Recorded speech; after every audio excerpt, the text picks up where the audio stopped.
Welcome back to Deb on the Web. What if I told you that Generation X holds the key to humanity's most endangered skill? And what skill is that, you may ask? It's authentic human connection. If you were born between 1964 and 1980, you are Generation X, like me. We're the last generation to grow up before digital technology took over, before internet, smartphones, and social media were woven into every aspect of our lives. During childhood, we knew the joys of playing outside until the streetlights came on, passing notes in class, and calling friends from a landline. We made mixtapes and waited for days for photos to be developed. Good times. Face-to-face connection was how we built our world.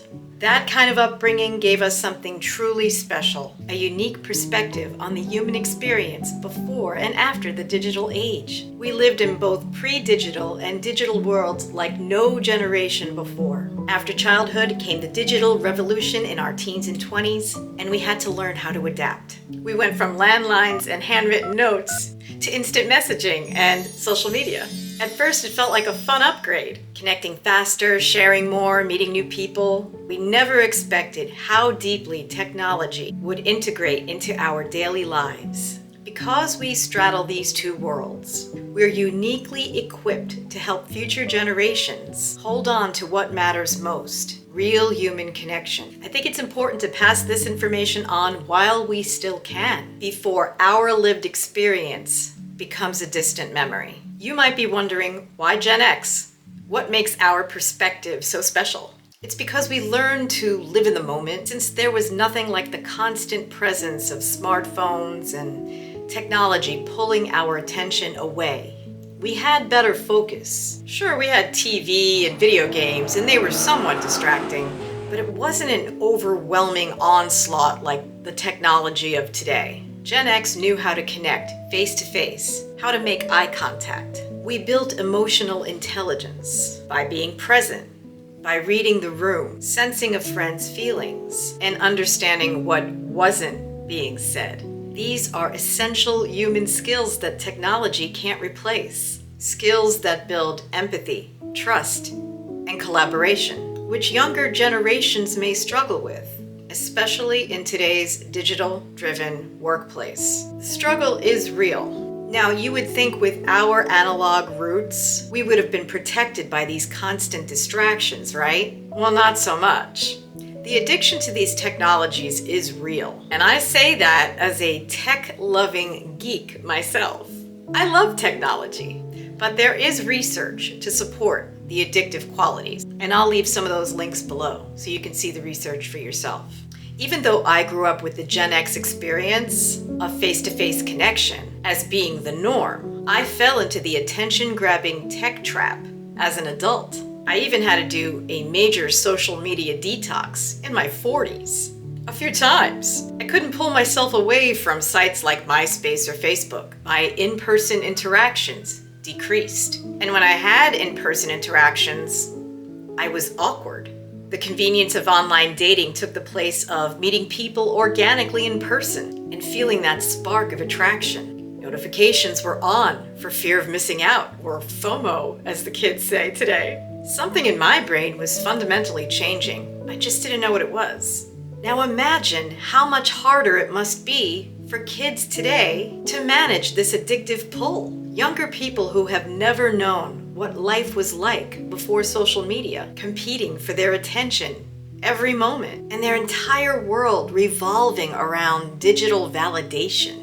They were literally born into this landscape with no prior real experience of what life was like before. My heart goes out to them because they are struggling with the overwhelm and effects of the addictive consequences of the digital age. They are missing basic skills on how to connect authentically and make eye contact. The art of conversation. They are struggling in school and in the workplace. They are struggling within their circle of friends and in their dating life. So how do we bridge the gap and pass along our wisdom of experiencing the benefits of life before the tech takeover? Well, we do this by example. We can show them what balancing online and offline life looks like, simply by how we show up every day. Let's teach younger generations simple but powerful things like encouraging digital detoxes and teaching them balance for on and off life, promoting more in-person gatherings, showing them that meeting someone in person can be quite magical instead of swiping right and adding to cart, showing them that picking up the phone isn't as scary as they might think. Privacy is a luxury and that not everything needs to be shared online. Some of life's most meaningful moments are meant to be experienced, not broadcast. Show them an example of life beyond screens through our own actions. Here's a challenge for you. Next time you're out with loved ones or you're meeting colleagues or out to dinner with friends, try putting your phones away for 1 hour. See what happens when you're fully present. It's a small change with a big impact.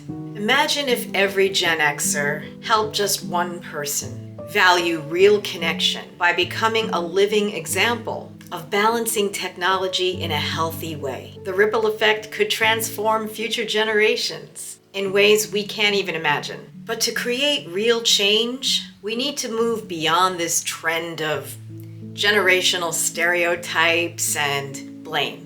When I hear assumptions like, Gen Z is so entitled, or, okay, boomer, I know those comments, even only in jest, deepen the divide between the generations. Every generation has its challenges, but understanding and supporting one another is how we thrive together.